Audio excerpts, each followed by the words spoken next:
So let's talk about the Olympic Games. Let's talk about these groups and let's talk about the games which happened yesterday. The first thing I want to say is just outline the groups. Normally, the groups I think are based on competitiveness, they're based on the countries themselves, and they're normally a randomized group. Sometimes you'll get really good groups with a lot of competitive opponents. Sometimes you'll get worse groups with not as many competitive opponents. For the men's Olympics, the groups are as such. Group A is Australia, Canada, Greece, and Spain. This is a pretty good group. Spain is obviously taking a dip recently, but in terms of Australia, they have some pretty good players like Josh Giddey, they have the Boomers, Patty Mills, etc. Canada, obviously a super strong group which won their first game. Canada is amazing, and as we know, Canada is one of the better countries in this tournament.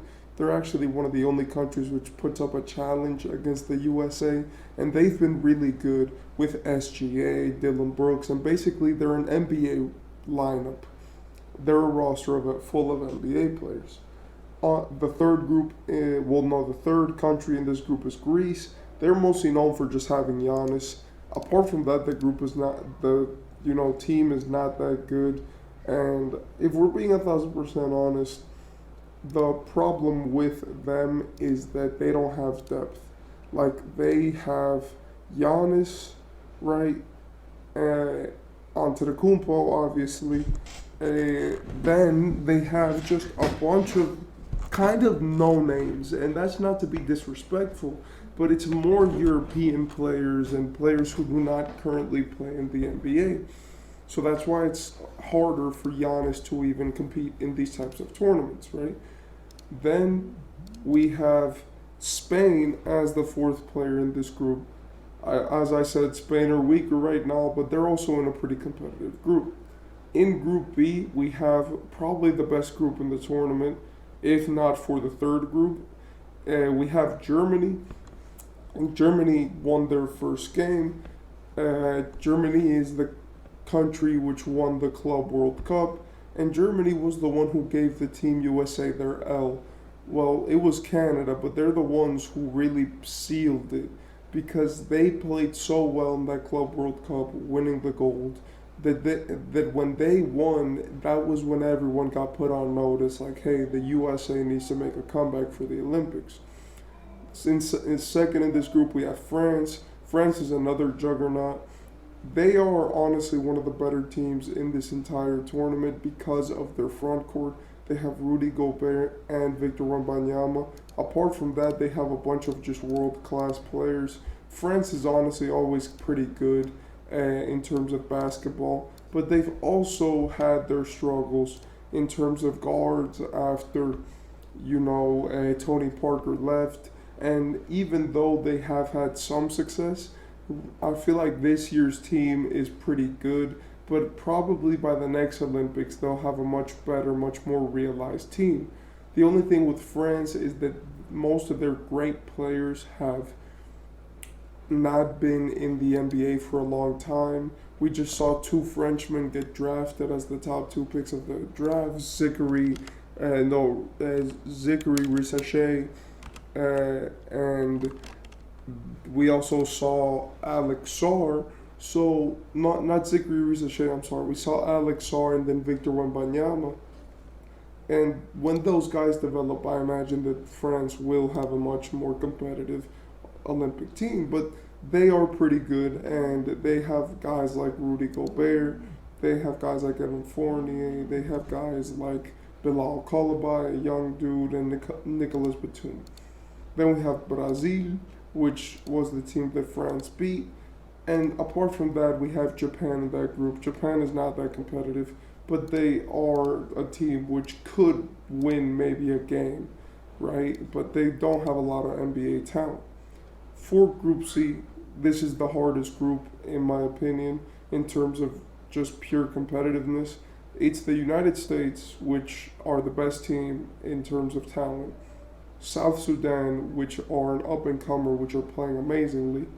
Puerto Rico, which are pretty good, but they're not amazing. And then Serbia. which is Nikola Jokic's team, but they also struggle from lack of NBA depth. This group, pretty self-explanatory.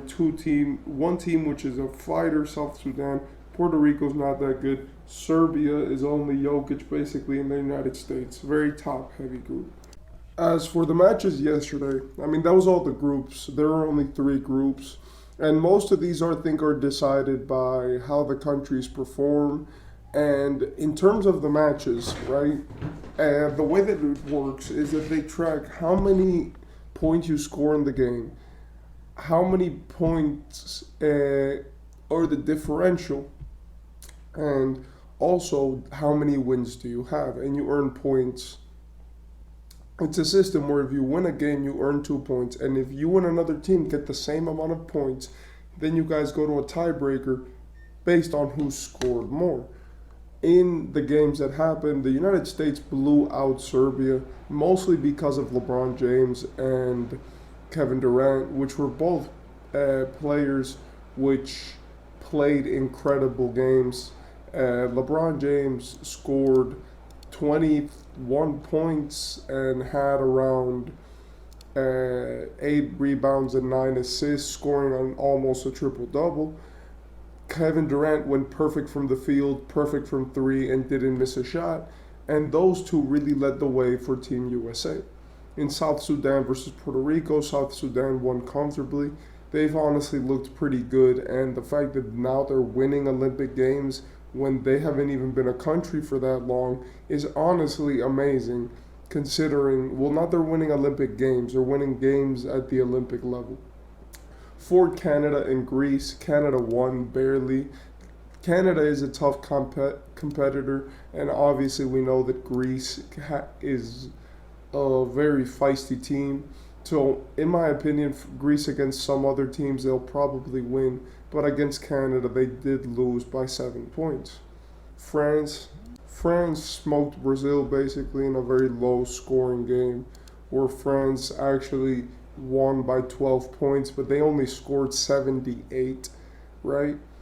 Germany versus Japan, Germany blew them out by 20 points. And finally, Australia versus Spain, Australia blew out Spain by 20 points. With all of these, factors, with all of these games, what we can see is what we know. There weren't any real blowouts apart from maybe South Sudan, because honestly, Puerto Rico is a team which has been in the Olympics for much longer. But in terms of, apart from that, I don't think it was ever a surprise what happened. The United States, Canada, Germany, and France were expected to win anyway. Australia was honestly a great team, and the way that they looked before the Olympics in terms of the players which they got were amazing. And South Sudan, obviously, as I said, was a miracle game. Maybe not an actual miracle game, but they won the first and most important game, because they had never even won an Olympic game before like literally the game that happened yesterday. When it comes to all of these teams and when it comes to this formula and the way that they're playing right now, I feel like the difference maker for these Olympics is Stephen Curry. We've seen that LeBron is going to ball out. He cares a lot about this tournament, and it's obvious that he's not letting these Olympics escape him if he's the one, getting to make all the rules and being the player in charge. The only thing that I do want to say is that I don't believe that the USA are 100% comfortable right now. They need the other guys to step up. They had a few scares, and I like the way that they played this game. They didn't even play Jason Tatum because they knew that he was playing bad, so they're trying lineups out. They're not afraid to sub people out, sub people in, and it's obvious that Steve Kerr is keeping this very unbiasedly. In my opinion, that's good, as for the Olympics, you need to find an X-factor guy that if the stars for some reason don't play well, you can actually count on them to really give you, some hope. I feel like the biggest difference maker in these Olympics is obviously LeBron, KD, and Steph. And as long as those 3 guys can play well, honestly, then the USA could win it all very easily.